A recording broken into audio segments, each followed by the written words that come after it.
Bismillahirrahmanirrahim. Assalamualaikum warahmatullahi wabarakatuh. Ayah, bunda, juga ananda, mudah-mudahan semuanya dalam keadaan sehat ya. Pada kesempatan kali ini, saya akan menyampaikan sebuah kisah tentang Abdullah bin Mas'ud, nama salah seorang sahabat Nabi yang digunakan sebagai nama kelas kita. Oh iya, mungkin ayah, bunda, maupun ananda bertanya-tanya, kenapa sih tiap kelas di SDIT Bahtera Nuh dinamai dengan nama para sahabat? Tentunya ada tujuan yang ingin kita capai, yaitu pertama, sahabat Nabi termasuk ke dalam golongan orang yang dijamin masuk surga. Oleh karena itu, kita berharap santri SDIT Bahtera Nuh pun bisa masuk surga seperti para sahabat. Dan yang kedua, sahabat Nabi memiliki keistimewaan dan akhlak yang baik.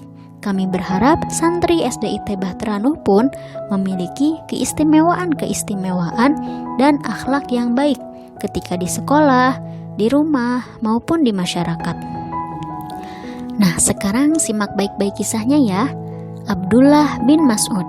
Beliau adalah sahabat Nabi Muhammad dan orang ke-6 yang masuk Islam setelah Nabi Muhammad mengawali dakwah di Mekah. Beliau juga merupakan salah satu tokoh ilmuwan Islam pada masa Bani Umayyah dalam bidang tafsir Al-Quran. Pada masa remajanya, Abdullah merupakan seorang penggembala kambing. Setelah kejujurannya dikenal pasti oleh Rasulullah dan Abu Bakar As-Siddiq, Abdullah menawarkan diri sebagai pembantu pribadi Rasulullah. Permohonan Abdullah tersebut dilakukan tak berapa lama setelah beliau memeluk Islam. Abdullah bin Mas'ud mendatangi Rasulullah dan memohon kepada beliau agar diterima menjadi pelayan beliau. Rasulullah pun menyetujuinya. Sejak saat itu, Abdullah bin Mas'ud tinggal di rumah Rasulullah. Dia beralih pekerjaan dari penggembala kambing menjadi pelayan Rasulullah dan juga pemimpin umat. Abdullah bin Mas'ud senantiasa mendampingi Rasulullah bagaikan layang-layang dan benangnya. Dia selalu menyertai kemanapun beliau pergi. Dia membangunkan Rasulullah untuk sholat apabila beliau tertidur, menyediakan air untuk mandi, mengambilkan terompah apabila beliau hendak pergi, dan membenahinya apabila beliau pulang. Dia juga membawakan tongkat dan siwak Rasulullah, serta menutupkan pintu kamar apabila Rasulullah hendak tidur. Bahkan, Rasulullah mengizinkan Abdullah untuk memasuki kamar beliau jika perlu. Beliau mempercayakan kepadanya hal-hal yang rahasia, tanpa khawatir rahasia tersebut terbuka. Karenanya, Abdullah bin Mas'ud dijuluki orang dengan sebutan Shahibus Sirri Rasulullah atau pemegang rahasia Rasulullah. Ketika menuntut ilmu, Abdullah sangat tekun sehingga Rasulullah bersabda dalam hadisnya yang berbunyi, "Pelajarilah Al-Quran dari 4 orang ini," yaitu Abdullah bin Mas'ud, Salim Maula Abi Huzaifah, Ubay bin Ka'ab, dan Mu'az bin Jabal.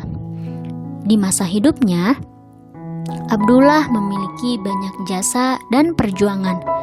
Beliau pernah memegang jabatan sebagai pentadbir awan pada masa pemerintahan Umar bin Khattab dan Utsman bin Affan.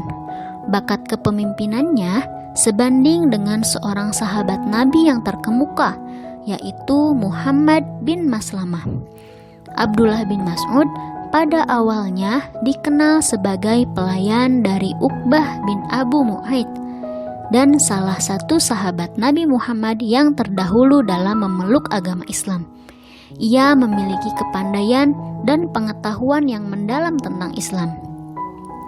Abdullah bin Mas'ud dibesarkan dan dididik dengan sempurna dalam rumah tangga Rasulullah. Karena itu, tidak salah kalau beliau menjadi seorang yang terpelajar, berakhlak tinggi, sesuai dengan karakter dan sifat-sifat yang dicontohkan Rasulullah kepadanya. Sampai-sampai orang mengatakan karakter dan akhlak Abdullah bin Mas'ud paling mirip dengan akhlak Rasulullah.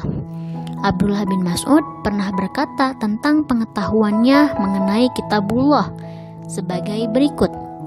Demi Allah, yang tiada Tuhan selain Dia, tidak ada satupun dalam Al-Quran, melainkan aku tahu di mana dan dalam situasi bagaimana diturunkan.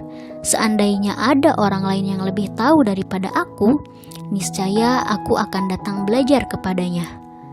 Abdullah bin Mas'ud bukan hanya sekedar seorang qori atau ahli baca Al-Quran terbaik, atau seorang yang sangat alim dan zuhud. Namun, ia juga seorang yang pemberani, kuat, dan juga teliti. Bahkan dia seorang pejuang terkemuka. Dia tercatat sebagai muslim pertama yang mengumandangkan Al-Quran dengan suara merdu dan lantang. Abdullah bin Mas'ud hidup hingga masa Khalifah Utsman bin Affan memerintah. Beliau meninggal pada suatu malam yang hening, di usianya yang cukup tua. Beliau dimakamkan di pemakaman Baqi, Madinah. Nah, demikian kisah singkat tentang Abdullah bin Mas'ud. Mudah-mudahan setelah mendengarkan kisah tadi, kita bisa meneladani sifat-sifat Abdullah bin Mas'ud. Di antaranya yaitu terpercaya, terpelajar, berakhlak tinggi, berhati bersih, pemberani, kuat, serta teliti. Amin ya Rabbal Alamin. Terima kasih atas perhatiannya. Wassalamualaikum warahmatullahi wabarakatuh.